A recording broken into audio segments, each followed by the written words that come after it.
Hey guys, what is up? Super K-Man Rocks here, and we are here for the fourth and final 2025 off-season overview, analysis, and grades video. This time, the LTA. I'm going to screw that up at some point in this video. I'm going to say LCS. Please give me some grace. I'm getting used to the LTA name, but like I said, this is the final one that we are doing for the off-season. We've done all three of the other major regions that we cover on this channel, the LEC, the LCK, and the LPL. You can check out those videos in a nice little playlist up in the iCard if you are interested. But today, we're going to be going over all 8 of the LTA teams for the 2025 season, talking about their off-season and whether or not I think they did a good job. As a regular reminder, as I do at the start of these videos, this is not a power rankings video. This is not me talking about how I think these teams are going to do in 2025 in particular. That video is going to come out later on in the year, or I guess at the beginning of next year as we get closer and closer to the start of the winter split. There still is some tape that I want to make sure I go over. Luckily for me, North America is my most comfortable region. As you guys know, every single player in this video I've studied quite a lot already. Even the imports, like they're mostly coming from the LCK Challengers League, and that's the other major Tier 2 league that I watch a lot besides the NACL, which of course I cover on this channel as well. So I've got a much more wide breadth of knowledge on these players than I have for the other regions. I haven't needed to go back and watch as much in-depth tape. Of course I have. I'm going back and watching everybody's tape before 2025. That's just what I do in the off-season to, pass the time, is make sure that a lot of the grades that I had from last year were justified, and I'll talk about where I might be higher or lower on some players than maybe I was at the end of the year. But for the most part, this is, a league that I'm very comfortable and very familiar with, so I'm very excited to get into it. And without further ado, let's throw the grading key up on the screen now. Like I said before, this is not a power rankings video. This is not just a projection of what is going to happen in 2025. This is a off-season grades video, and so what that essentially means is that these grades are not indicative of, whether or not I think, a player is exactly this skill level right now. It's the value that that player holds for being on a specific team. An A+ player is going to be the most valuable player in the league regardless of the players around them. They are likely going to be an MVP favorite every year, but they also add a ton outside of the game in terms of maybe branding or, I'm sure, maybe not costing an import slot, right? Like there are a lot of factors that kind of go into that. Same, being said, like you could have a player that is a B or a B- in terms of actual skill that maybe gets a slightly worse grade if they are taking up an import slot. That's something I have to talk about specifically more here in the LTA, because import slots are just more valuable in the LTA than they are in the other regions. I have brought it up before that imports are kind of taxed in that regard in terms of their value, and that kind of props up domestic players in terms of their grades in these videos, but that's just kind of the case, right? If you have two equally skilled players in the LTA and one of them's an import and one of them's not, the non-import, the domestic player, is more valuable. That's just how it goes in terms of roster construction, and that is certainly something that I want to make very clear here in the LTA video, because again, it matters the most there. But let's go ahead and get into what these actual grades mean. First and foremost,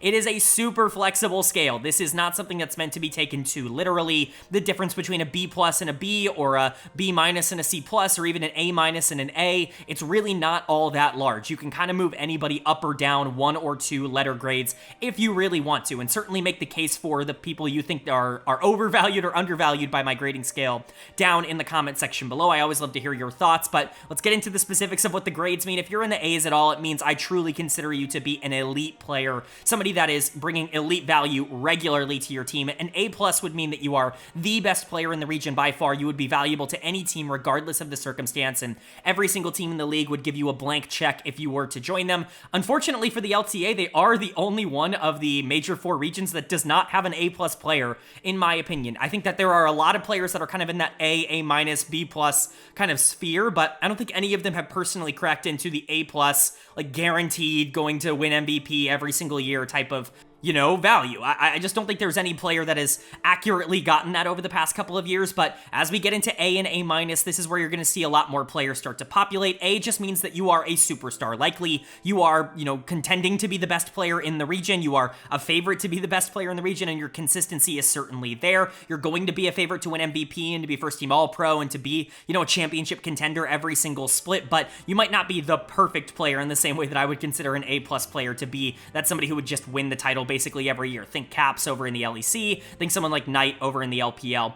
You don't really have that here in the LTA. So again, no A pluses, but a lot of A's, or at least a couple of A's. And then A minus, this is going to represent players that are still elite, are still borderline top 1, top 2 players in the LTA, basically whenever they want to be. They just aren't quite as consistent at being able to hit those highs as maybe some of the players in A would be. There are going to be some splits where their fluctuation could be as high as top 1, and it could be as low as like top 10. And you're just probably not getting that out of A-graded players who can probably bottom out at like top 5. So that's kind of the difference between A and A minus, is just the consistency. But again, if you're in the A's at all, I consider you an elite player. I've seen people on a lot of my videos talk about how A minus is disrespectful to a certain player. I just can't really understand that. If you're an A minus, you can be the MVP, you can be the best player in the region, like, easily. I truly believe that. Certainly the best in your role. So those are the A's. As we get into the B's, it's a little bit more kind of open-ended. B plus and B, there's really no huge difference, as you can see from the kind of words on the screen here. Both are good starters. It's just kind of how consistent you are at it. B plus means, you know, I trust you a little bit more. I kind of know what we're going to get out of you. B means that there are a few more questions, but, you know, if a player in B has a better year than a player in B plus, I'm really not going to be all that surprised. Typically speaking, the mechanical ceiling for both of these grades is very similar, and really it just comes down to how confident I am that they are definitely going to be able to reach that over the course of the year. Hope that makes sense. As we get into B minus, these are still okay starters, players that I feel should be starting in the LTA. I'd be frustrated if they didn't have a starting job, but they likely aren't going to be competing to win the LTA. It can be difficult to kind of build a perfect roster around a player who's around the B minus range, and certainly if you're a team that's trying to win the LTA, you would be looking to upgrade from this, but these are solid starters, players that are going to kind of fall in between the top 4 or top 5 in their role. Certainly won't be the worst in the entire league, will be fine as starters, but players still with quite a bit to prove or with limited upside depending on the player itself. And then as you get into the C's, these are the players with actual question marks for me. C plus is going to be a weak starter, somebody that I'm okay with starting in the LTA, and, you know, generally, I can understand why an organization might want to go in that direction, but, you know, I'm definitely kind of, I have them on the hot seat, if you will, and, you know, they kind of have to show me that they deserve to belong rather than just, you know, being a player that, you know, gets a lot of opportunities. I think once you get to C or C minus, that's really like, I don't know so much about these players starting. Luckily for the LTA, nobody in the C or C minus category. I think this offseason was pretty spectacular. I've said that for basically every region. I think almost everybody in the world got better this offseason, or at least the leagues in general upgraded a lot in terms of the depth. And for the LTA, that means a lot of organizations not making, you know, silly decisions and bringing in players that just don't really have a lot of upside. Basically, everybody, especially with the limited rosters with only 8 teams, everybody in the league deserves to be in the league for sure. So you're not going to see any C or C minuses. No players that I'm just like, I don't understand why you would give them a shot. Everybody in the league makes sense. But again, C pluses are going to be a little bit more on the fringe. Now, that being said, this grading scale does change when you're talking about rookies or players who are coming up specifically from the NACL or the LCK Challengers League, even if they have played at the Tier 1 level in North America before, even if they did play in the LCS, you know, I'm still going to count them as like rookies, so to speak, because they haven't shown what they are in their current form. They're going to be graded on a different scale. The highest I'll ever go for somebody who wasn't in the LCS last year and, you know, going into the LTA this year is a B. I just can't reasonably say that somebody who hasn't proven that they can succeed at this level is higher than a B. That's like a perfect prospect in my eyes. B minus means you're a really good prospect. You're somebody that very much deserves to be called up to the LTA, but somebody that maybe isn't quite like 1 of 1 in terms of the prospect scale of what I'm expecting. And then a C plus would just mean you're a good prospect, certainly believe that you can prove me wrong, but I'm not expecting you to come in and kind of break the mold and be one of the best junglers day one. I think this scale is, unfortunately for the LTA, a little bit more critical. Some of the people in my other videos might look at this and say, wow, you gave certain players in the LEC like a B minus grade, and you gave players that you feel equally about a C plus grade here. What is the major difference? Well, with only 8 spots, you've got to be a bit more critical of the players and of the actual grades here in the LTA. There just aren't as many opportunities, which means those opportunities have to be taken advantage of even more, and there's even less room to make any sort of errors in year 1. And so I am going to be a bit more critical with my grading scale here in the LTA than I was with the other regions. Most of the conversations I'm expecting to get here are that players are too low, and I've already been getting them on the other regions, so I guess we'll see how that ends up going. But I hope that ends up making sense. Again, if you have any questions, leave them in the comments, and I'm sure I or somebody somebody else will be able to answer them, but that's the grading scale. That's the intro. I got it done in less than 10 minutes this time. Thank God. It usually goes way over that, but without further ado, let's get into the actual analysis, because that's actually what you're here for, right? If you're new to the format, what we're going to do is go through all 8 teams in the LTA, talk about what their team was last year and what their team is this year going into the league, and talk about whether or not I think they did a good job or a bad job in the offseason. And we're going to go in order of how they finished in the summer split of last year. Obviously, there will be some changes because there's some new teams in the league and some teams that weren't here last year. We'll figure it out. We're going to go in the order that makes the most sense to me. All the new teams will be last, but we will be starting with our defending summer split champions and the team that made, Game 5 in the quarterfinals of Worlds this past year against Gen G, FlyQuest. And, not a lot to talk about here with their offseason, and this is going to be kind of a trend with the start of this video because no changes here with the FlyQuest roster. This is obviously a huge win for FlyQuest. They were so successful last year. Even before they brought Quad up to the main roster when Jensen was here as the starting mid laner, they were already so successful. And then when Quad came up, everything really unlocked for this team because of the mechanical floor that Quad has. He was able to open up more opportunities for someone like Inspired to be able to play for himself, for Masu to get more resources in the bottom lane, for Busio to really start taking over as a support. There was just a lot going right for FlyQuest, but there are some, more lingering concerns that I have. There are some ups and some downs. I think this team is going to get hyped in a way that I think there is some pushback, I'll say, from me in terms of them being guaranteed definitively the #1 team in the league, although I think they very much have a strong claim to be there. Their lineup is, of course, looking like Whippo in the top lane, Inspired in the jungle, Quad in the mid lane, Masu at AD carry, and Busio at support. This is obviously a really strong starting 5. You have no weak link on this entire roster. Everybody is B+ or above, and you do have an A-graded player, and spoiler alert, there is no difference between the A's, but Inspired is my highest graded player, at least in terms of my metrics. I think he's the best player in North America right now, and I do think that now that he's no longer an import, and he doesn't even take up an import slot, there really is no reason to believe he isn't the most valuable player in North America at the current moment. He is the star of this team. To me, he has proven over and over again that he can carry and take over in the most pivotal of situations, and whether or not you want to call him too resource heavy or somebody who relies too much on scaling into the later half of the game, whatever you want to say, I think he has debunked a lot of the negative narratives on him throughout a lot of not only this year, but the last couple of years, and obviously he's had his success long past when he came over here to North America. He was already a star and MVP player when he joined North America. He's now just cemented that status as one of, in my opinion, the better Western junglers of all time. I think he is very clinical in terms of his early game pathing. That doesn't mean he's very aggressive. He's really not. He's pretty passive in the early parts of the game, but you're happy to have him because all he does is scale up and become the best team fighter in the entire region in the back half of the game, or at least one of the best team fighters. Obviously, we'll get to some of the others later, but Inspired is just so crazy valuable, and again, no import slot means he does get that A grade. Everybody else gets a B+, and again, some people are going to find this a little bit disrespectful, but to me, all of these players are incredibly good, and they're going to fight to be #1 in their role at any given time, but all of them have their own individual flaws that keep them from being in the A grade for me, that make me worry that if they were to separate from a team that was so complete everywhere, they might not be as successful on their own. Whippo, we already saw some of the negatives. I mean, you don't need me to tell you that Whippo has his bad games every now and then, but the mechanical ceiling is just so high. And of course, the vocal leadership that he offers is immense. Quad is a player that I've actually been criticized for being too low on, basically for the entirety of this channel's history. I shouldn't say that. The entirety of his time in North America. I was too low on him in the NACL, according to all of the comments there. I was too low on him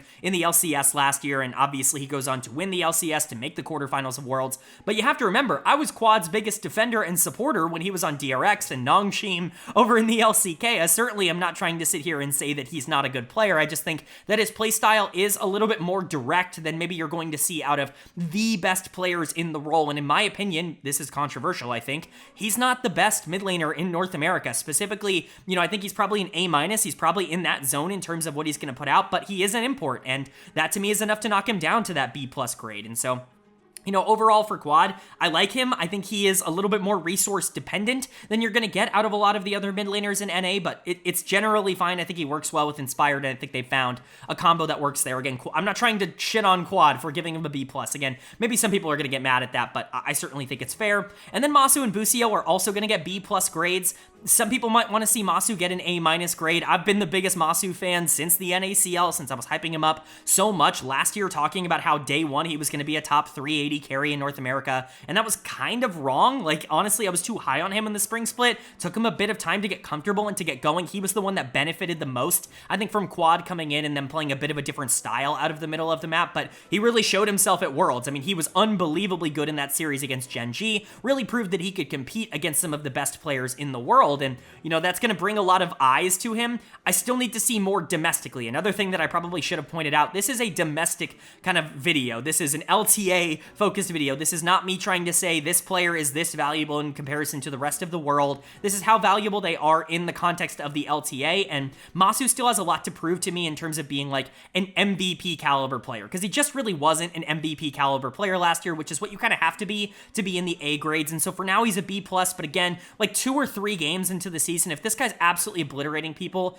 I'm ready to give him that A- grade. Like, it's only a matter of time before he becomes clearly the best AD carry in North America in terms of his mechanics. And Busio's in a similar boat. I think supports in NA are very volatile. I think he maybe got a bit overhyped for how good his team was, but his summer was definitely better than his spring. When his team actually started playing for him, generally supports got better in summer in North America, and he was kind of a recipient of that, but not a bad player at all. I think he would maybe struggle a bit more on a different team that didn't have as many threats around him, but he does a lot of good things for this team as well, and he certainly deserves to be considered one of the best supports in North America. Overall, this is just such a well-balanced team. I think they all make each other better. Maybe you want to give somebody on this team an A-, maybe it's Quad, maybe it's Masu. Hell, if you're a huge fan of Whippo, maybe it's Whippo even with the import tag. But for me, I think this is the sweet spot where Inspired really does feel like the star of the team in terms of the eye-grabbing player, and everybody else is just so good and has such a high floor that it's very difficult to find weaknesses in them.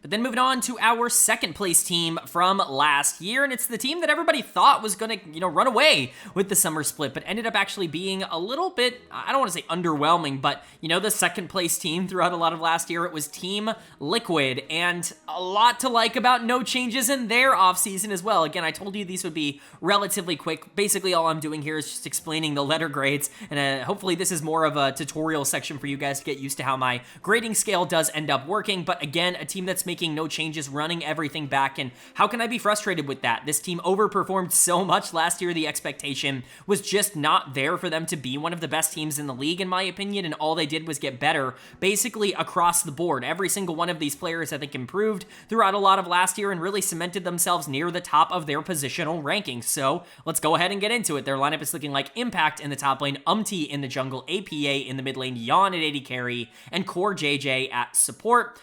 You're going to notice that there's actually a B on this team. It's not all B pluses in the same way that FlyQuest was, but they do have 2 players in the A grades. Even if neither is a straight A, both of them are A minuses. It ends up coming out to be very similar in terms of these grades, but these are the 2 teams that definitely deserve to run it back from last year after how they ended up performing. Let's start with the 2 A minus players, because I think that's going to draw a lot of people's attention. First, Impact should be the less controversial one. He is awesome. I mean, what else is there to say about Impact that hasn't been said 1,000 times already? He's arguably the most productive player in the history of North American League of Legends, just in terms of how good he has been for how long he has been good. It's actually insane, and he maybe had his most dominant carry split last year, or carry year in general. He was just phenomenal across both spring and summer. He was the summer split MVP for me, and even though I do think his spring was a tad bit overhyped in terms of what it was, I think Yon, ironically enough, just didn't get enough credit for how good he was in spring. I think Impact, really solidified that he is the anchor for this team in summer. The only reason he doesn't get an A grade is I do believe that there are flaws in his gameplay style, which we have seen when he starts to play off against a really good competition really consistently. I don't think he's quite as impenetrable as somebody like Inspired was when I gave him that A grade, where I just feel like he's the kind of player that would really step up, and he has shown that he can step up against some of the best competition in the world. Impact has historically really struggled when he plays against top laners that are just better than him, and I think a lot of the reason Impact is so good at the North American level is because NA's top lane talent is super inconsistent, very feast or famine, and we've kind of generated that over the last couple of years. But That's not to take away from his impact, pun intended, as a player on this team and, what he offers. He is the highest graded top laner in the entire league. He's the only top laner in the A's at all. I think this is more than deserving. I think A- is relatively fair. Jan is the other player on this team that gets an A- grade. At this point, the only thing I can say is that if you're not, on the Jan train, you're just not watching. Like, this guy's mechanics are just the best in the region. It's genuinely difficult to find flaws in his game at this point because he's really rounded them out so well. We've even seen him start to know his playstyle and understand his playstyle so well that he can take advantage of it in ways that other players just aren't capable of doing. He is the best laner, full stop, in the entire league. Probably the best laner in the West, like, regardless of position. It's absolutely absurd how consistently he's able to win 2v2 regardless of what the matchup is. Winning matchup, great. Losing matchup, great. It does not matter. This team even got to the point where they were exclusively picking things like Smolder for him down in the bot lane because they knew he would win lane anyways. And so to cover up the fact that maybe he's not the most dominant team fighter in the world, they would just give him a champion that's basically free in the back half of the game. It was genuinely astounding to see him beat everybody at this level 2v2 regardless of what champion he was given. That to me is an A-, and again, he's got the mechanics to be able to go higher. The only reason, again, he's not an A-graded player is because he isn't like a superstar in terms of the team fighting stage of the game. He still needs to really evolve and improve to be able to take over 5v5 in that same way. You can see some positioning errors in the back half of the game, and sometimes he is just a bit too greedy, but his laning ability is just so good that it honestly doesn't matter in my eyes. So Jan with the A-, and then APA and Core JJ getting a B+. Core JJ has an argument to be in the A's. I think a lot of people are going to put him in the A's. I was much lower on his 2024 than a lot of other analysts were. I think that he ended up blending into the background a lot in terms of the gameplay, and he made quite a few mistakes that I think were pretty easy to call out. I don't think he was a problem or anything, but he was closer to being like second or third team All-Pro than he was to being first team All-Pro, in my opinion, when it came to the support position. And for me, that's just kind of a B+ caliber player, somebody that I can imagine will really start to attract a lot of, interest if he were to be put out on the free agent market, but someone that I think does have to prove that he can still be a top 1 kind of support in North America after last year, where, in my opinion, he just never really was. Some people are going to say, well, you're so high on Jan, and you don't give Core any of the credit for that 2v2. Certainly, I want to try and make it, clear. Core's development in that stage of the game is huge, because generally speaking, that was his weakness for a long time, was the 2v2 down in the bot lane. He was a roamer. He was somebody that wanted to get out on the map and really affect the game that way and then play for the mid game. He wasn't somebody that wanted to stay in lane and actually just try to win 2v2, but this bot lane has really developed in a nice way, and Core is a part of that, but I think it's come at the expense of making some mistakes in the back half of the game. Now, maybe, an improved role in terms of the vocalness that he has to have on the team kind of came to the detriment of his ability to play mechanically. I don't really know what it is, but even watching the tape, Jan was doing a lot of the heavy lifting in the 2v2s, and Core just kind of was along for the ride, which I was surprised by when watching the tape, and going back and rewatching it, my opinion is still the same. I think Core can absolutely take over games and take over laning phases. I just didn't see it last year, and I need to see it again, which is why he comes in as a B+ and not an A-. APA, much more understandable as a B+. This is kind of the grade that I would give a player that, could be top 1 or top 2 in their role. I just don't feel confident they're guaranteed to be that. That's kind of how I feel about APA. Like, there is a chance that he just breaks away this year and gets himself into the A's, because he was phenomenal in the summer split, the best mid laner in North America by far, in my opinion, but it kind of came out of nowhere. Like, the development was just so quick with him that it's difficult for me to imagine that there won't be any struggles. Now, if he comes out here in 2025 and is the best mid once again, then yeah, I'm going to hand him the trophy and really say, like, yeah, it's there to stay. But there are some mechanical worries with him, I think, in the early game that could run into some issues if the mid lane talent pool is better this year than it was last year. Hopefully it is, and again, I'm not trying to shit on APA. B+ is a phenomenal grade, just not quite an A-graded player for me. And then is going to get a very low grade here, B. Not only is he an import, which I do think knocks down his grade, but also I'm pretty low on I think B is probably his actual, like, gameplay grade as well. If you wanted to give his value a B- because of that, I think that's fair. I'm not a huge fan of game. I think this team ran into quite a few problems because was their jungler last year. He's just such a feast or famine player, and oftentimes he's just best off when he isn't in that mindset, when he has to play Sejuani or Maokai or something like that, because then he starts to lock in and play for the rest of the team. When he's given this free reign, it doesn't really always work out. I'm really not a huge fan of game. I said that back in the LCK. I've watched him for many, many, many years, as obviously I've covered on this channel, but, I think he's more along for the ride than anybody else that we've talked about when it comes to the 10 players in the top 2 here, and, I think this team could look to other options, but that being said, Umti's not awful for this team. I just don't really love the playstyle fit, and I think that he does have some games where he just kind of kind of runs it down, which is why he's going to get the B grade and not the B+, because I don't think he's nearly as consistent as anybody else on this team. But Team Liquid is still fantastic. Again, having 2 players in the A range is just unbelievable. It's really difficult to be able to deal with that for other teams in terms of value, because there just aren't a lot of A-graded players in the league. I think there are only 4, in my opinion, and 2 of them are on this team, and it's just ridiculous. Half of them, which is, a lot. I'm safe to say it's a lot. So Team Liquid's very good, and obviously it's a great offseason that they don't need to make any changes. But then moving on to the third and final team to qualify from the LCS to Worlds last year, and maybe in their last year here in the LTA, it's gonna be 100 Thieves. I don't know what the future holds for this organization. They've been given their guest provisional spot to kind of figure out what's going on. I don't know if this means this is the last year of 100 Thieves, one of the best organizations that North America has ever seen, but if it is, this roster is certainly good enough. Really, again, not a lot of changes. We're gonna get into a lot more of the changes as we get further along into the video, but the teams that did well wanted to stick with the young cores that they brought through to be able to try and find some sort of synergy, and 100 Thieves is certainly no exception to that. There are some positives and some negatives, I would say, to this team, some grades that I think could go up or down depending on how you feel about certain players, but for me, this is definitely going to be the one that, I think is going to get the most controversy down in the comments, so I'm curious, but let's get right into it. Their lineup is looking like Sniper in the top lane, River in the jungle, Quid in the mid lane, FBI at AD carry, and Ayla at support.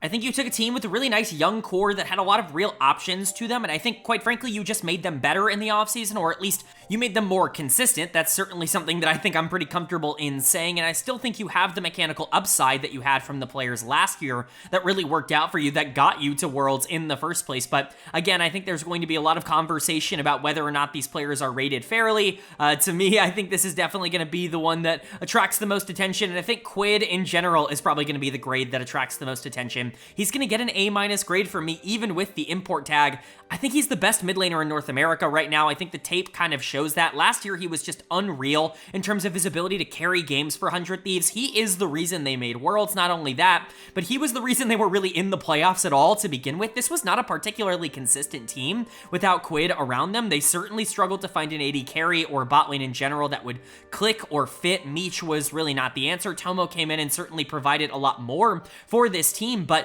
Quid was the guy, even with the top side kind of struggling a lot more in summer than they did in spring. Quid continued to be, the focal point for 100 Thieves and the player that they could play through the most consistently. I think it really was a toss-up between him and APA in terms of who was the best performing mid laner. Even Quad obviously was in that conversation as well, even if I am a little bit lower on what his impact was on FlyQuest, but I cannot deny the mechanics that Quid showed, and that's coming from somebody that didn't really believe in his mechanical ceiling when he came over to North America as an LCK Challengers League watcher. I didn't believe in the Genji, Challengers tape. I didn't believe that that was going to translate into being super successful at this level. I have been proven entirely wrong.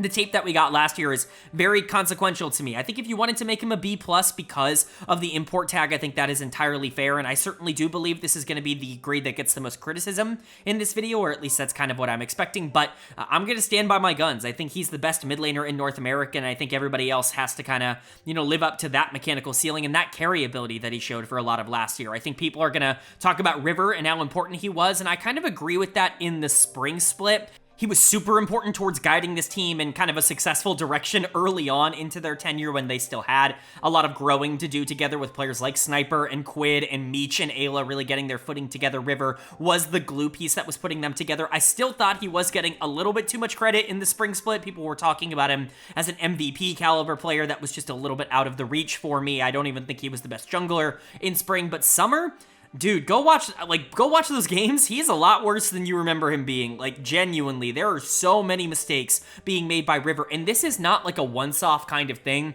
River, really with the exception of the Golden Guardians here, has always been a player, even going back to his time in the PCS, he has been a player that has really struggled to stay consistent throughout the entirety of the year, specifically in the summer split. He kind of is the king of spring of North America, at least in the last couple of years. He is somebody that has really performed well, very consistently at the beginning beginning of the year with Dignitas, even, with that Golden Guardians team, but has struggled to be able to maintain that form going further, and that's why I just can't give him a B+. The difference between B and B+ is not the upside. Again, I want to reiterate that. The difference is not how good their best games can look. River's best games are better than a lot of the B+ that we're going to see throughout this video. Even the B+ on his own team, River's best games are absolutely better than FBI's, but River's consistency is just so much worse, in my opinion, and honestly, I think he's a little bit overvalued in that regard, especially because he still is considered an import, and so for me, his value is going to go down to a B, and again, maybe I'm going to get some criticism for that. I think Quid did a lot more for this team than River did last year, and that really shows up on the tape, in my opinion, but you're also bringing back two of the more unproven, I guess, up and down young players here in Sniper and Ayla.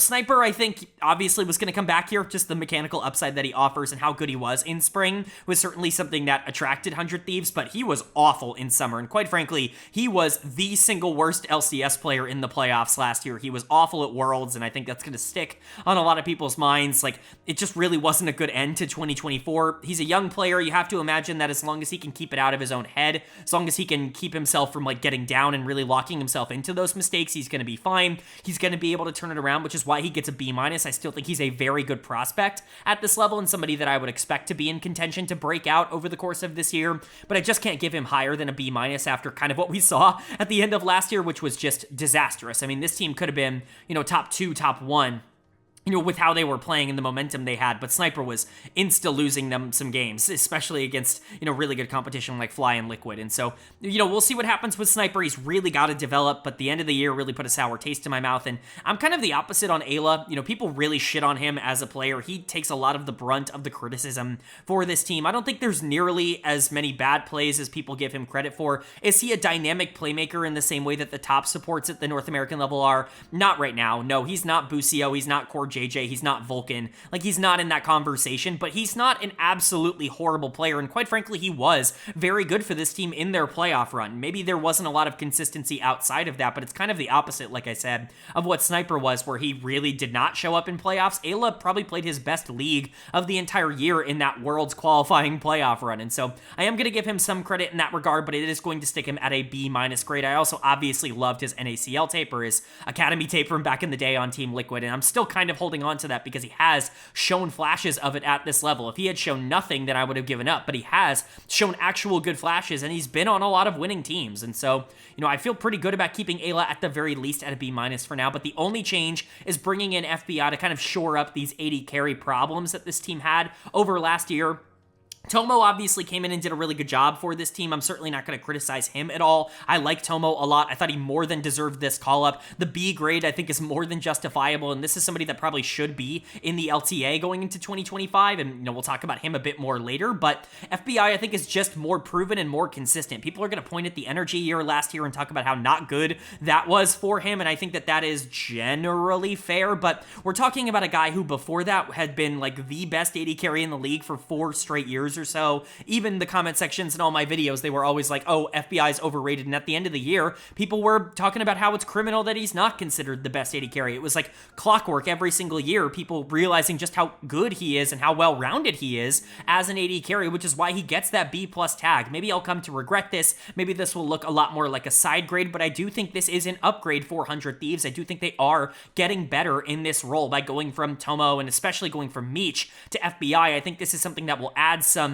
actual playability towards the bottom side of the map. He can do a lot of the things that made Tomo good in the early game for this team while not giving them a lot of the negatives, and Quid can still be the primary option because FBI has always been better as a secondary option. Hopefully he works well with River. I think there's just a lot of things that could go well for this team. I'm not quite as sold on their individual players with the exception of Quid, who I'm much higher on. Again, I think generally this is going to be the most contentious in terms of the player grades because, I'm kind of too high on Quid and Ayla in a lot of people's opinions and FBI and too low on Sniper and River, but, we'll see. Let me know down in the comments if I'm crazy or if you think I got it spot on here.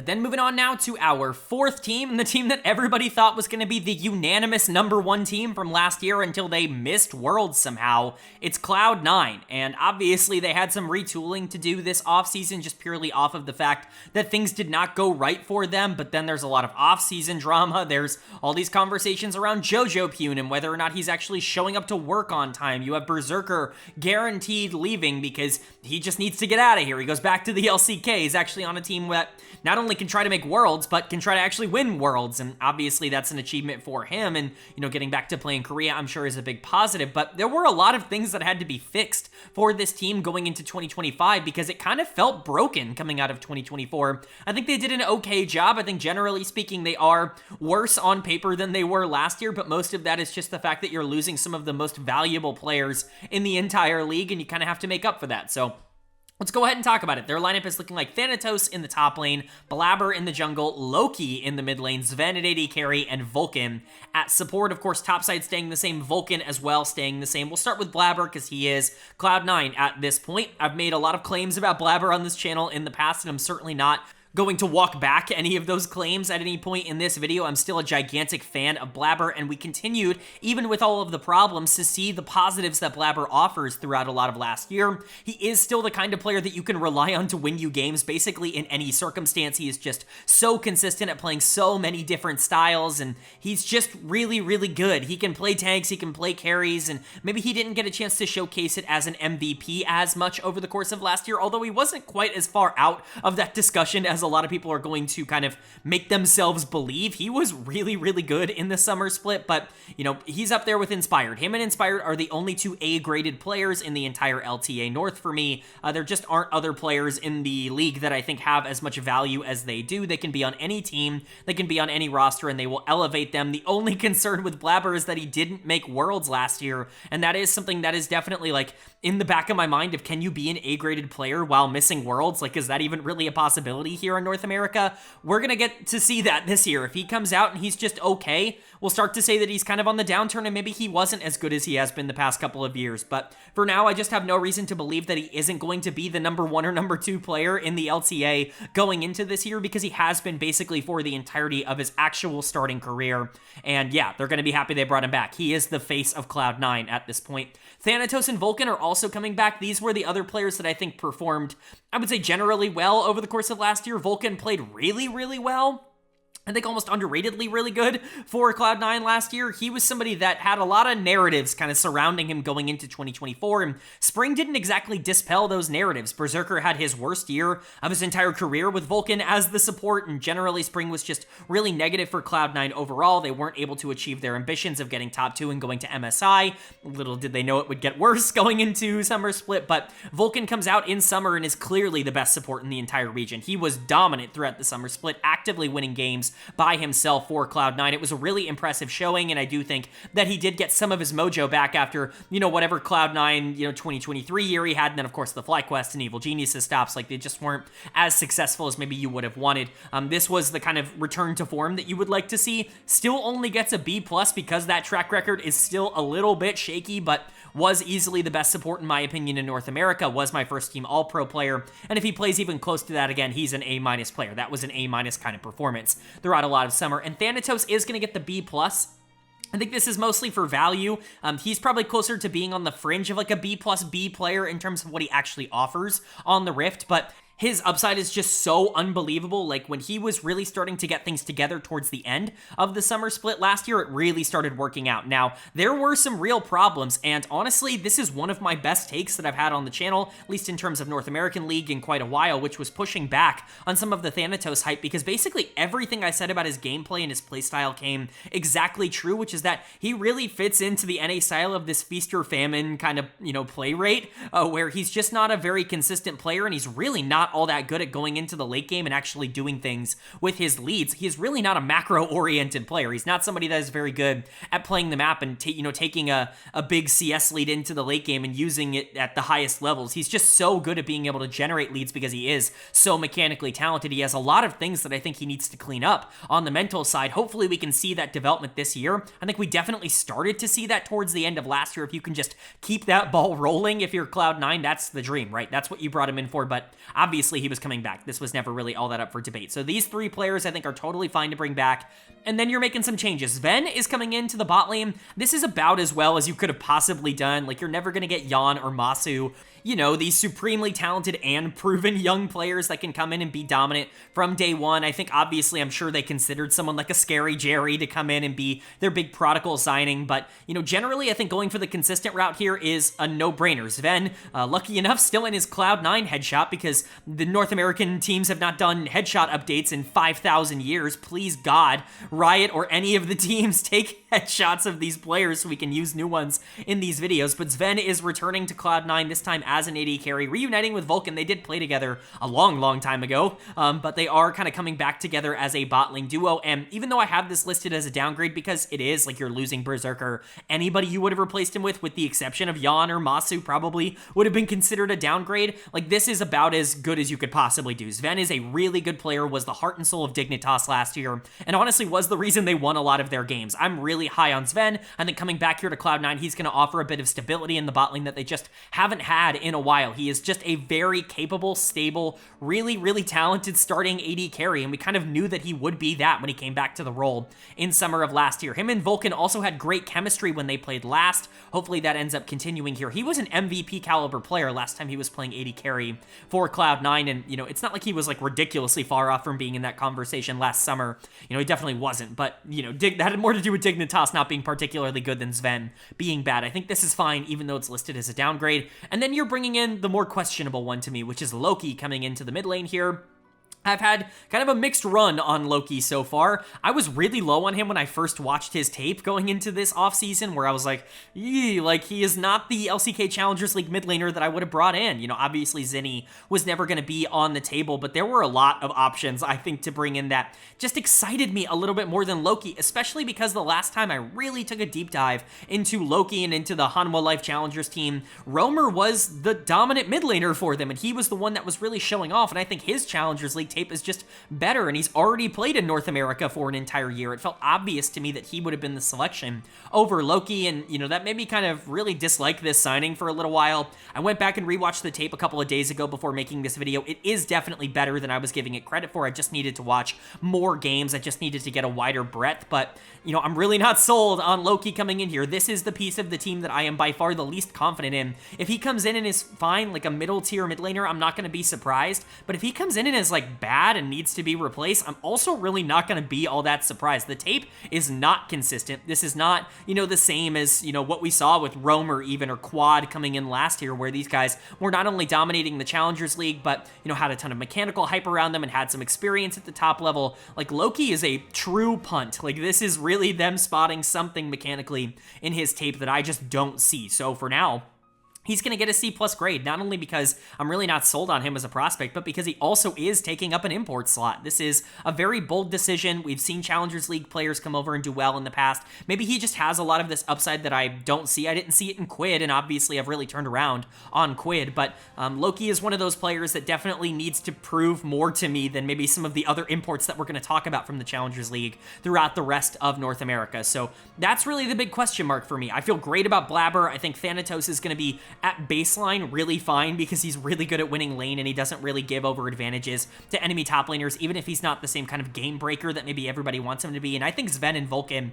can be the best bot lane in the league if everything were to click. Certainly one of the more stable bot lanes in the league, but Loki, especially in a mid lane focused meta, is someone I'm concerned about, and he certainly, to me, has a lot to prove, which is why right now I'm a little bit more concerned about Cloud9's offseason.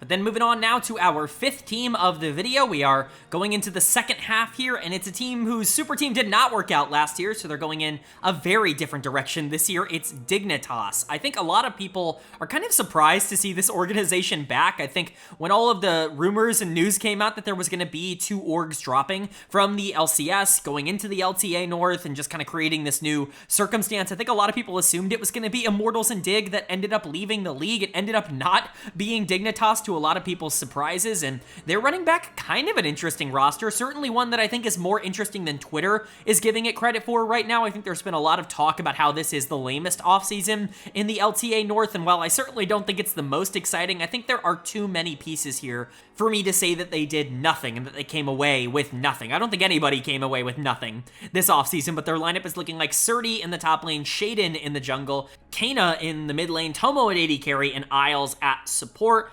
There are going to be some players that North American fans are familiar with and players that, maybe they're not quite as familiar with, but generally this is kind of both an interesting and not interesting team. I think that there are some things that are getting a bit blown out of proportion and some reasons to be concerned about this team moving forward with perhaps kind of the synergy on this team, but we'll get into all of that in due time. The only player that is returning from this quote-unquote super team that Dignitas put together last year is the one player that wasn't like super team-esque, and that was Isles. He was kind of the piece that was thrown on because he was on Dignitas in the spring split and carried over into the summer split. Well, he's getting brought back for 2025, and guess what? I like Isles. I actually think Isles is a really interesting player, and I think when he was paired up with Tomo at the beginning of the year for Dig, they were genuinely one of the best bot lanes in the LCS in the spring split. Tomo and Isles were great in the 2v2. They were kind of comparable to Yon and Core in that respect, where they were really the only two bot lanes that were actively winning at all in the 2v2 and not just surviving. And I think that that really created an interesting win condition for Dignitas that kind of made me excited about watching that team. In fact, when we were talking about them in those playoffs, I was talking about them as a sleeper in the spring playoffs to be a top 3 or top 4 team because of Tomo and Isles, because of how much I liked that bot lane. They ended up breaking them up to try and make things better with, the rest of the team in the mid-season, and it didn't get better. It kind of got better. I shouldn't say that. It kind of got better, but I think Tomo and Isles can still be one of the top 3 to 4 bot lanes in the LTA North and can actually compete at a pretty high level. I think bringing Isles back here makes a lot of sense, and we've already talked about Tomo a bit when it came to 100 Thieves. Maybe he's not going to be like an upper tier AD carry. Maybe his game is just not well-rounded enough, but this guy is so good in lane. He's kind of like a budget Yon, in my opinion, and I hate saying that because that feels disrespectful, but Yon is just ridiculous. Tomo is slightly, lower on the scale, but they're very similar in terms of playstyles. Tomo is maybe the most aggressive AD carry in the entire region. He is very willing to take very risky trades basically anytime he needs to, and I was singing this guy's praises a lot, not only in spring of last year, but go watch my NACL analysis in summer when he was on Disguised, DSG, before he ended up getting promoted to 100 Thieves. He was hard carrying that team. He was the only one keeping them relevant for a lot of the beginning part of the summer split. He has genuinely shown that he is just outgrown tier 2, and he deserves a tier 1 spot. I think this could be a good bot lane, and I'm totally fine going here.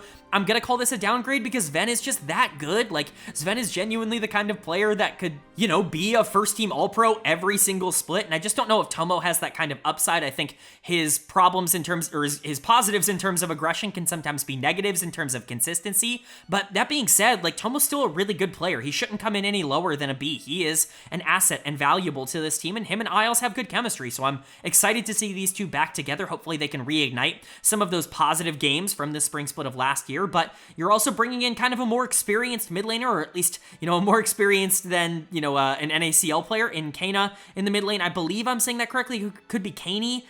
You guys will let me know down in the comment section below. I don't really know exactly what it is. Again, I'm sure you guys will be more than willing to tell me, but I don't hate this move nearly as much as everybody on Twitter seems to. He's been totally fine in Latin America. Now it's Latin America. You're not always going to sit there and look at that tape and say that he's been perfect, but like, I think he's more than playable at this level. I think that, the LLA has shown that they are at the very least competitive. I mean, they took games off of 100 Thieves. That certainly means that they're at the very least competent enough to be able to, represent in the LTA at all. And Kano was one of the bigger parts of that team. I truly do believe he can come in and be a middle tier mid laner and maybe surprise a lot of people. This reminds me a ton of the B-Voy signing from last year when he came over from the CB LOL and had kind of bounced around a lot of places. I was really hyping him up in my, version of this video from 2024, and lo and behold, he was really good for Shopify, was one of the only players that was actually doing anything on Shopify. I think Kana could be really similar here for Dignitas. Now, I'm not guaranteeing that he could be the exact same and that he's going to come in and be really good in first team All-Pro caliber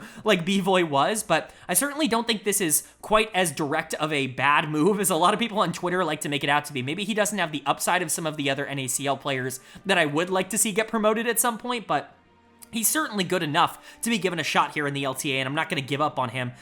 This is a downgrade because, again, Jensen is just the better player. Jensen continues to be underrated and undervalued. He was still really good for Dignitas last split. To me, he was an all-pro. He barely made it in on the third team, but he made it in to me, and, you know, he was certainly someone that I think got a lot of shit talked about him that maybe wasn't deserved, and, you know, not just from the players, but mostly from the community. Kana, I think, is going to have big shoes to fill in that front, and I don't think he's as good as Jensen, but he's fine. Like, he's a starting caliber player. He's a B minus, you know, B-ish graded player in my opinion. But the big upside swings that you have here for Dignitas, and the reason that I'm not so upset about this offseason is you're bringing in Surdy and Shaden from FlyQuest last year, or FlyQuest Challengers, I should say, last year. This is awesome. I mean, there's genuinely no reason to be upset by this. Surdy needed an LCS, or an LTA spot. That's the first time I think I've slipped up in the video when I've been referring to the current year. But if Surdy didn't get a spot in the LTA North, I would have driven a car through a wall. I mean, truly, there is genuinely no explanation for him not being in the league already, other than, you know, teams just didn't want to take a punt on a player that had previously been pretty feast or famine, but he has proven absolutely everything that he can prove at the lower level, at Tier 2. He has destroyed Tier 2 not only for this past year, but he has been incredibly overperforming in every situation he's been in the NACL for years, whether it was on Team Liquid First or coming in as a last-minute replacement on Evil Geniuses Challengers and making finals a couple of years ago. Like, it just hasn't really mattered. Surdy has been an absolute dominant force in the NACL and has been, like, perma rank 1 in North America for a long time as well. He hit the highest elo of anybody in the world last year, and so obviously, this guy deserves a shot. He's going to get the highest grade of any player coming up from the NACL in a B. He's not a perfect player, but a lot of people are going to point out some of his flaws as if they're things that could hold him back at this level. He's so aggro. He is so willing to beat you 1v1 that people are going to say that he's, like, flippy, that he's not consistent, that he's going to run into situations where, you know, he's not quite as, you know, tame as some of the other top laners that can be taken advantage of in that way. I just haven't seen that at the NACL level. He has been the kind of player that knows when to step back and knows when to push forward, and that has been a huge positive. I can't say enough positive things about Surdy. He is the single best prospect coming up from the NACL this year, including Scary Jerry, who obviously we will get to, who I'm also very high on, but Surdy is just an absolute menace, and it's not like Shaden is a bad player by any means. I am a bit concerned about his playstyle. That's more of the worry for me, and why this is such a low grade. C+ feels kind of low. For someone like Shaden, I think B- could be, you know, in the realm of possibility if you wanted to go that way, but Tomio's failures last year, like, really stuck with me, and I think Shaden is honestly a very similar player in terms of how things end up working out. Not quite like a Maokai Sejuani Merchant in that same way, but the kind of player that really relies on, you know, the game kind of slowing down and for the pace of the game to be a little bit more chaotic and, you know, not quite as structured so that he can take advantage and still find resources when players aren't playing perfect. I think it has been shown that Tier 1 and Tier 2 in North America are very different in terms of playstyles. Tier 2 is wild and chaotic, and a lot of things are being thrown at the wall, and drafts are very weird, and Tier 1 is very calm and controlled, and is probably the slowest of all of the major regions. I just don't know if Shaden is going to be able to adapt to that particularly well. I wasn't in love with his tape when he was called up for Evil Geniuses a couple of years ago, but I certainly don't think it was disastrous. I'm not sitting here and saying that he's going to be bad or anything like that, but I think of all of the players that are getting called up, I could see some playstyle worries with him. That being said, the mechanical ceiling has always been there. We've always known what he is capable of. He's just not really been able to perform it all that consistently. So for now, he gets a C+. He could be as high as a B+ by the end of the year. This could be a huge upgrade to Spica in terms of what you got last year out of the jungle position. Even for that, like, for now, I'm considering this a change because Spica wasn't particularly great for this team last year. Shaden, I think, could fill that role relatively easily, or at least be what Spica was. And then he could also be more. His floor is way lower as well. I think the range of outcomes on Shaden is ginormous, which is why I don't feel super comfortable giving him a high grade, but I feel very comfortable saying that Surdy is a beast. He's just succeeded everywhere he's gone. I think Tomo and Isles could be really good, and I think Kana in the mid lane is very undervalued in terms of what people are talking about him as. Dignitas is not quite as bad of a team as everybody says they are right now.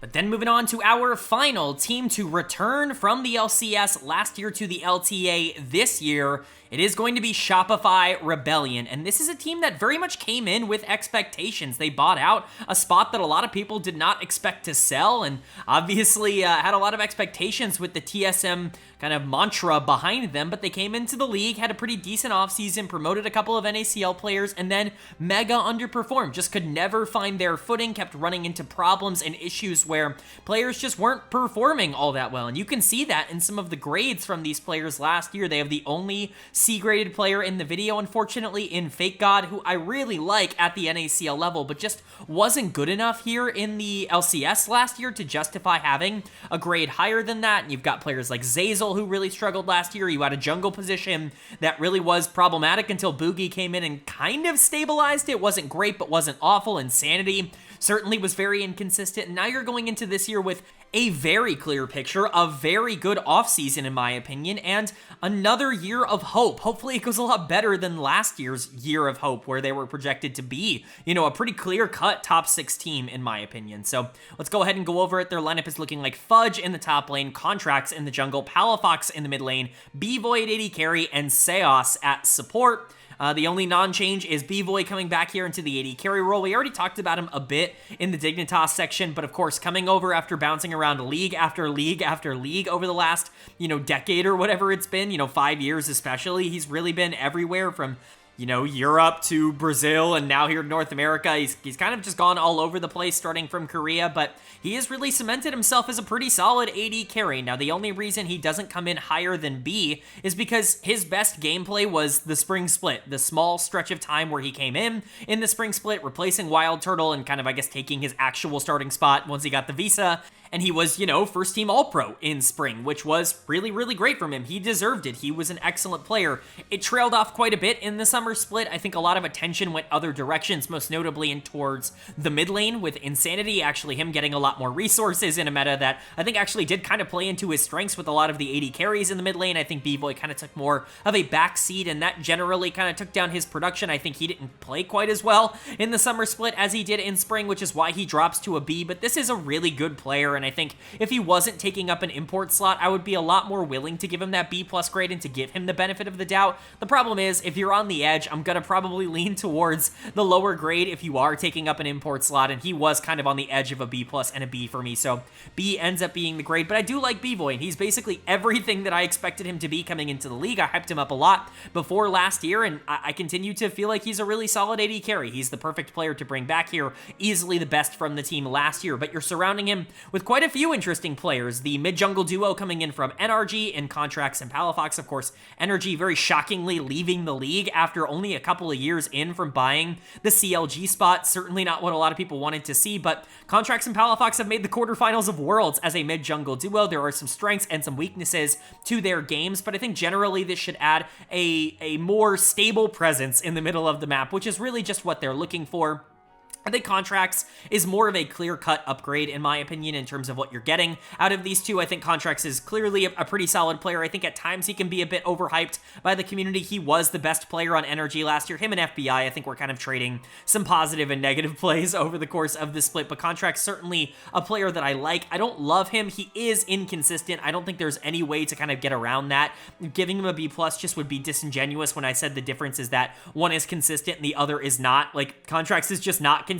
I cannot guarantee you that he's going to have a phenomenal split, but he is going to be better than every option they had last year, whether it be Boogie or Tomio coming out of the jungle position. I firmly believe that. Mid lane's a little bit more up in the air for me. Palafox had a ton of struggles last year. Quite frankly, he was just not very good for NRG last year. A big reason why that team ended up underperforming. Not the only reason. Dokla in the top lane was certainly not good either, but Palafox, a player that I kind of expected to see a lot more out of, and it just wasn't there. It felt like the development had finally come through, that he had really broken through as maybe one of the top 1 or 2 mid laners in the region, and all of that just came crumbling down. He really regressed, I think, in a meta that he didn't feel particularly comfortable in. Hopefully he can get back to more of the stock standard stuff that we had gotten used to from him. He is very much a melee mid lane player. Think of the Zekas and the Creams of the world, where he wants to play a Kali, he wants to play Aurelia, he wants to play these more aggressive melee mid lane picks, and I do think that that is more viable now than it was for a lot of last year, but we need to see his mental kind of stay on track. He can get very streaky. That's always been a problem for him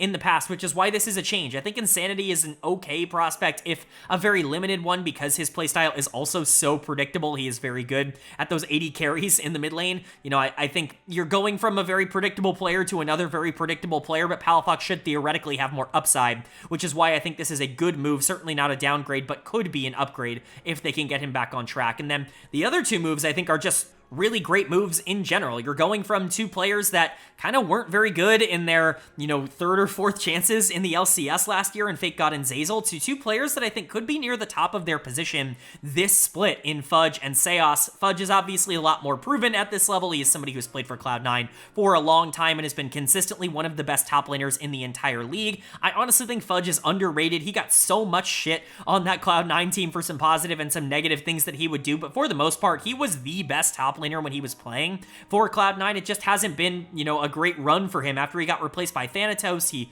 wasn't playing last split, and you just never really know how players are going to bounce back from that. Look at someone like Licorice last split, who just wasn't really able to figure it out. It's a difficult transition to get back into pro play, but I think Fudge is certainly good enough to do it, and regardless, I think this is going to be an upgrade. I certainly think the surrounding core is pretty good for Fudge to be able to come in and actually receive quite a bit of resources from someone like Contracts and be able to play a bit more strong side than he was allowed to do in those back couple splits on Cloud9. But Seos is the player that a lot of people are maybe going to be surprised by the high grade. That's only if you have not watched Seos over the course of his career. This guy is genuinely absurd. I mean, if you've watched any of my Worlds content, especially, or MSI content from like 2023 or 2022, I have been like pounding the table, like truly pounding the table for this guy as the best player in Brazil for a long time. Now that kind of fell off last year because a lot of things went wrong last year for Kaboom. It wasn't a particularly good 2024. We talked about that in the LEC video with Malrang, but I don't think Seos was entirely the problem with that team. I'm just so enamored by the tape of when it was good with Seos that I have to imagine him coming into North America is going to be what I said it would be for many, many years, which is a huge upgrade to most players in the league. He's going to come in as a B grade, and I think that is kind of his floor. If he came in and had a similar effect to what B-Boy was last year for this team, where he comes in and is immediately like a first-team all-pro caliber player, I'm really not going to be all that surprised. I love Seos. I love his best tape. Again, maybe that hasn't exactly shown itself on film in the last year or so, but if you're willing to go back beyond that, it is phenomenal stuff, and I really do think he is an absolute steal for Shopify to be able to pick up here. So I'm very excited to see that. I think B-Boy and Seos can be a very strong bot lane. I think Fudge is obviously someone I really value on the top side and have really, you know, gone to bat for in the past, and Contracts and Palafox are a familiar mid-jungle duo that, while they didn't have great chemistry last year, have had great chemistry in the past and been able to get the most out of each other. Shopify has really set themselves up again for another pretty solid year. Are they a Worlds team? I don't know, probably not. It's really hard to break into the top 2 or 3 in North America right now, and you know, it's just going to be difficult for me to imagine a world where that happens, but we've seen worse teams make bigger leaps than what I'm expecting from Shopify here, and it's once again another offseason that I definitely give my stamp of approval. But now we're moving into our final two teams of the video, and they are the two teams that are joining the North American scene for the 2025 season. Starting with our Latin American representatives, it's going to be Lyon Gaming. I'm so excited to see this org back. Of course, no longer Rainbow 7, no longer 6 Karma. They are merging together to make Lyon Gaming, and I'm really excited to see what is likely the most prestigious org in the history of Latin American League of Legends be brought back in such a pivotal role when the Latin American scene kind of needs it the most to represent itself on what is the biggest stage it's had, really, from a domestic standpoint, and their roster definitely keeps that tradition going. While they are bringing in, you know, Korean and North American players, they're still sticking true to themselves by bringing 2 players back from that Rainbow 7 team, 2 Latin American players to keep themselves represented, and, you know, you've got to be excited about that. I think maybe you could have chosen a couple of other 2. I'm not the biggest fan in the world of maybe some of the offseason decisions that they have made. I think this is one of the teams that I'm a little bit less excited on than maybe general consensus, but we'll get into it. Their lineup is looking like Licorice in the top lane, Audi in the jungle, Saint in the mid lane, Henna at AD carry, and Lions at support. Obviously, if you're going to bring back Lyon Gaming, you got to keep Lyons. There was no way that was ever going to work out in any other way. Jokes aside, he is the one player that I'm a bit more concerned about returning here. I think that his tape this previous year was fine, like generally fine, but certainly wasn't something that I was entirely enthused about, and I've actually been pretty critical of him in the past when this team has played internationally. He is going to be a bit of a question mark for me. I think, Seo was obviously somebody that did a lot of heavy lifting for this team in previous years, but sometimes it wasn't always the 2v2 where they were getting a lot of that success. It was a lot of the team fighting stage, and Lyons was just never somebody that really impressed me in the same kind of way that I've seen from other Latin American players, really from anybody else on the Lyon Gaming team. He was probably the player that stood out the least in terms of what I saw. That being said, maybe I'm just wrong. I'm just curious to see the thought process behind bringing him back, especially because I don't think you got a ton better in every single other position. We'll get into that, but Audi, of course, the other player coming back, this to me was kind of the no-brainer one. Summit obviously looked like he was going to different pastures. It never really felt like that was going to be an opportunity here for one reason or another, and Kano was snapped up by Dignitas. It didn't feel like a Lyon was going to be returning him because he was taking up an import slot, and if that was going to be the case, then Audi was always going to be the choice here in the jungle. He had a pretty decent World Championships, and I think with R7 doing so well at Worlds, a lot of people were really hyped to see this team kind of come in to the LTA and see what they could do, and Audi's a big reason for that. I think if you are going to keep, one of the players, it should have been him, and also speaking, I think B- is a pretty fair grade. I think people are going to underestimate some of these Latin American players, Kana, Lyons, Audi. These are good players that not only can, compete at this level, but are going to prove to be more than just bottom tier players. We saw that when Jose Deodo came over for many years and, really played pretty well, I would say, for FlyQuest during his time here. Maybe not elite level, but certainly, B-, caliber gameplay from him. I think it's going to be pretty similar from someone like Audi, who's been very good at the top level of Latin America for a long time. But it's the other changes here that I think a lot of people are going to talk about. Let's get the elephant out of the room. I'm not as high on Saint as everybody else is. People keep talking about him as if he's some sort of deity, as if he's like a Thanatos level prospect coming over, and ironically enough, obviously he played with Thanatos, but I'm lower on both of them, at least in terms of the upside from what I would expect the floor to be. I think Saint's tape is just generally fine. Again, I can see where a lot of the hype comes from. He's just not a very complete player in the current iteration of where he is at with his game. I think he has a lot he needs to improve on in terms of being able to actually dominate in the back half of games. Oftentimes he just doesn't have that killer mentality to be able to completely take over games. Maybe that comes out more in North America where the talent pool is a bit different in the mid lane, but generally I heard a lot of hype about this guy, went into the tape and was kind of disappointed with what I saw. I'm not sure he's going to make the same kind of day one impact that you're kind of expecting. I still think he's going to get a higher grade than someone like Loki coming over from Hanwha Life, because I do think that he has a higher floor than someone like Loki, but honestly, the tape is very similar. There really isn't a huge difference, in my opinion, between those players, and I'm not sure either are, guaranteed successes like you would get out of a couple of other LCK Challenger mids, in my opinion. So that's going to be kind of the elephant in the room, is I think this is just a change for now. I'm not sure that Saint would even be better than Kana, day one, and so there are some concerns in that department for me. Maybe he is, maybe he comes in and I'm just wrong. Thanatos was pretty good from day number one, even though I had some concerns, but I think Thanatos was a better prospect than Saint. So I guess we'll have to see either way, but you're also bringing over Henna, another LCK player.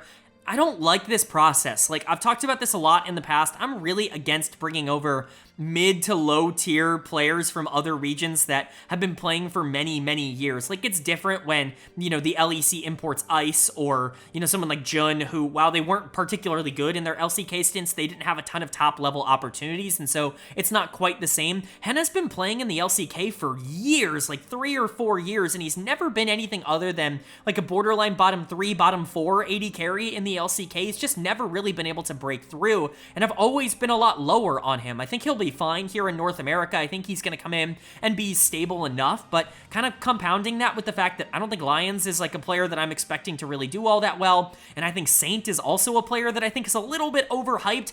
I'm not super sold that this offseason is actually good for them, and I think that does go against the grain. Licorice is one of the players that I feel okay about. He was not particularly good last year, which, makes it strange to say that I feel okay about him, but, he's a mental monster. We've seen him bounce back from bad years in the past. You have to imagine that he's at the very least going to be neutral to what Summit was, even if it's in a very different way where Licorice is a lot more stable and Summit's a lot more volatile. You'll probably overall get around a similar impact to what you had last year, but Again, as you can see, I'm really just not nearly as high on this offseason. I don't think Henna is kind of this slam dunk, LCK import that, a lot of people want him to be. He's a player that probably wouldn't have had a starting job in the LCK, even if he didn't get an offer in NA.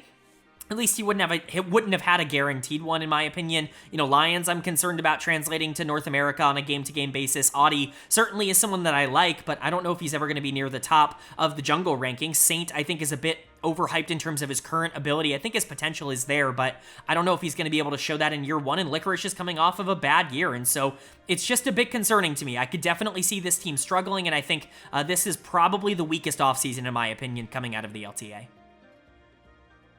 But that's going to bring us to our final team of the video, and it is our provisional NACL Tier 2 guest spot, whatever you want to call it here in North America, and at least for year one, that is going to Disguised. And a lot of teams were trying to fight for this spot going into this year. Disguised had a pretty strong case to be made that they had been kind of in the grassroots of the ecosystem for a little while. They had been, playing in the NACL for 2 years as opposed to the 1 year that a lot of these other orgs had invested in, like Dragonsteel. But I think really at the end of the day, this came with a viewership bump. You wanted to get that Disguised toast to revenue in the LTA, and honestly, I completely agree with that decision. Even though this team was not particularly competitive in the NACL last year, they've made a ton of changes. They brought in a ton of really good players, and they put together a roster that I think could make some noise if everything were to go right. So let's get into it. Their lineup is looking like Castle in the top lane, XU in the jungle, Abadage in the mid lane, Scary Jerry at AD carry, and Huhi at support.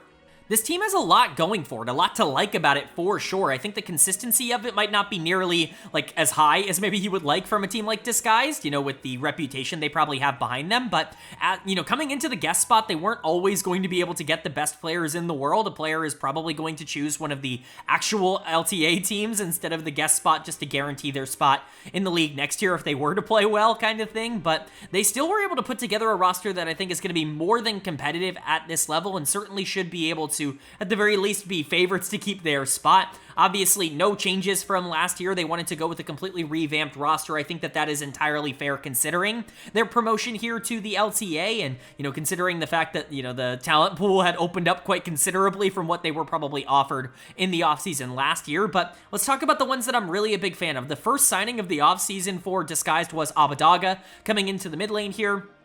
I'm kind of a fan of Abadaga. I think he's been fine over the course of his career. He is like the example of a, mid-tier mid laner for me. I really don't want to call him mid because that feels really unfortunate. That's a term that's really taken on a new lease of life as of late, but he's fine. Like, he's somebody who's going to compete to be a top 4, top 5 mid laner, maybe top 3 if everything were to go right, but he's not really somebody that's ever going to blow me away. I think B- is exactly kind of what I'm looking for in terms of that grade. I honestly don't hate this signing, but I don't love the signing either, especially because there are so many young North American options that you could have promoted from the NACL. You had someone like Young on your team last year. I have him as a lower grade. I do think he would have a lower impact overall, but I really wouldn't have hated if he was the player that you brought through, mostly because he was on your championship winning team in 2023 when you were, actually playing well in the NACL. I would have loved to see that kind of continuity be carried over into the LTA, but they wanted to make a change, and Abadaga was the way they wanted to go. Again, the K-Corp tape is fine. It's generally okay.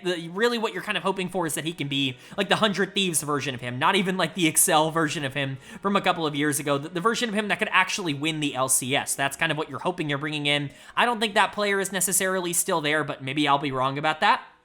I think you are taking a lot of punts in other areas, though. One of the biggest upgrades that this team made was in the bot lane, just in general. Scary Jerry and Huhi coming in. I love this pairing for a lot of different reasons. Not only is Scary Jerry one of the best AD carry prospects that we've seen in quite a while, he is maybe not quite on the same tier as like a Masu coming in or a Yan, the year before, but he's certainly very close and certainly was the number 1 AD carry prospect for me coming out of 2024. But you're pairing him up with a super veteran support who is a great shot caller, who is very experienced at this level, and who has won and is very talented in his own right. I think this could be a dominant bot lane if everything were to go right. Scary Jerry is just the prospect you could ask for. I mean, I honestly really wanted to give him a B grade in terms of what I thought, he could be, but I just don't think his floor is that high. Really, at the end of the day, Scary Jerry was unbelievable in 2024. Pretty inarguably, outside of Surdy, the best player in the NACL, maybe with the exception of Yuji Yuji, right? Like Yuji and Surdy are the only two that I think have an argument there, but Jerry was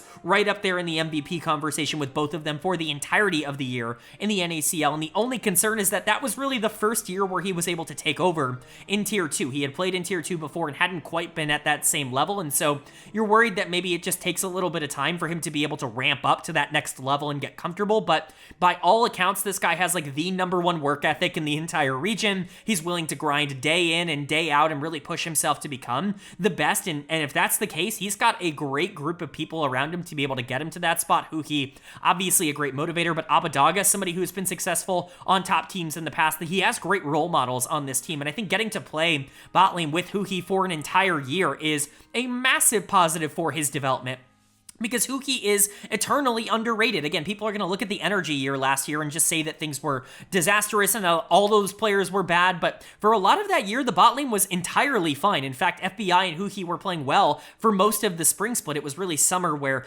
Dokla and Palafox really started to fall off and the rest of the team really couldn't keep up, that, the bot lane really started to regress in that way as well. I think Huki in this environment, especially with an AD carry like Scary Jerry, that really just needs like pointing in a direction. He has the mechanics. You just need to be able to make sure he's in the right spots. Like, that's a perfect role for Huki to be able to remake his impact as one of the best supports in the league, so he's going to get graded as such. Both of these are obviously upgrades. I have the disguised roster from last year, but really, like, this is obviously all going to be basically upgraded. The only one we'll talk about is in the top lane, but we'll get to that. These are obviously upgraded players in the bot lane. Manui and Poom were fine, I guess, for this team. Manui was kind of a last-minute addition after Tomo got snatched up by 100 Thieves. He played for the team in the spring split, but they never really had great chemistry. Puma I've never been the biggest fan of. Jerry and Huki are a massive upgrade in the bot lane. I think this is a great addition for Disguised, and I really like their jungle addition as well, getting XU from Fear last year, and XU was a really, really big player for Fear's success. Obviously, a team that ended up going to the Americas tournament and ended up going to the finals of that Americas tournament.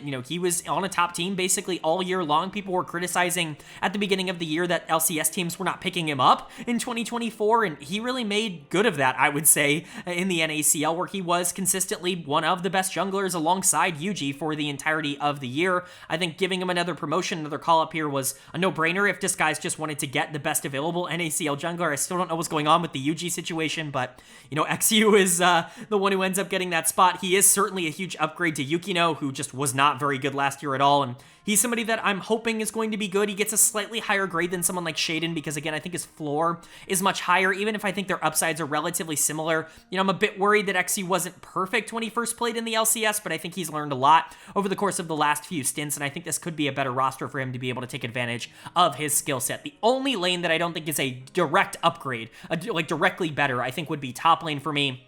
And that's going from Tenacity to Castle, and that's really just because I value Tenacity so highly. I'm really shocked this team moved on from him. If there was going to be a player that they just carried over into the LTA, I'm shocked it's not Tenacity. Like, truly, Castle's fine. He showed a lot of really good flashes on Immortals last year. He was the only player that really showed any sort of upside, and at least consistently over the course of the year for that team, and I think it's fine to take a punt on that kind of player, but I would have preferred Tenacity to be in this spot as a resident NA player, as somebody who I think is more than deserved another shot at Tier 1 level outside of that 100 Thieves year, where it was kind of the double lift vortex, as I talk about a lot, not meant to be a negative towards double lift, more so just to say that he's never played weak side on a team ever. That's just kind of how he plays, in Tenacity was kind of absorbed into that role, playing Ornn every single game. I want to see what he can actually do at the Tier 1 level, because I do think he's good enough to actually make a huge impact there, and so maybe Castle will be just as good. I'm considering this a change. I'm not considering it a downgrade, even though I have a higher grade on Tenacity than I do on Castle, mostly because I think Castle's upside is real, and perhaps it was just the Immortal system that wasn't good enough to be able to get the most out of him. I loved him in the Challengers League on KT Rolster. He was really a prospect I was very excited about, and maybe we can get more of that here on Disguised. I like the setup a lot more for him, but, again, Tenacity is really someone I would have preferred to see here at the LTA level, but overall, this is a really solid offseason. You weren't able to get any game breakers, like no unbelievable A caliber players to come in and be like the face of the franchise to really establish Disguised as the team to beat here with the LCS or the LTA guest spot, but you were able to bring in a lot of really consistent pieces. I think Jerry and Huhi could be a phenomenal bot lane. I think XU and Abadaga, Abadaga's playstyle is not all that dissimilar to someone like a Blaze Olive, and we saw what XU could do with that last year. I think Castle has a lot more room to grow as a player. This is a really solid offseason, maybe not one that's going to bear fruit like immediately. I could see this team taking some time to get, rolling, but I could see them being kind of similar to 100 Thieves last year, where you bring in a lot of rookies and they just kind of overperform. I see a lot of upside on this team. All right, but that is going to do it for my LTA 2025 overview, analysis, and grades video here for the offseason.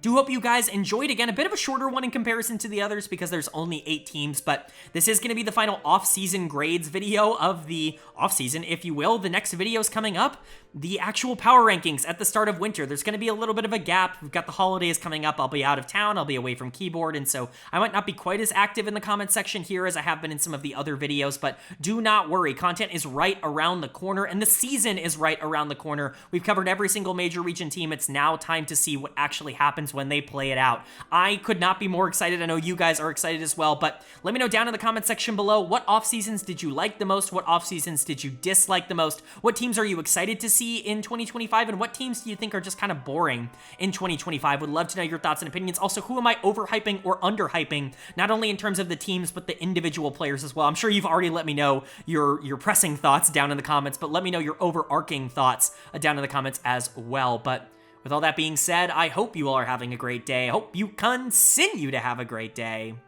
and I will see you all later.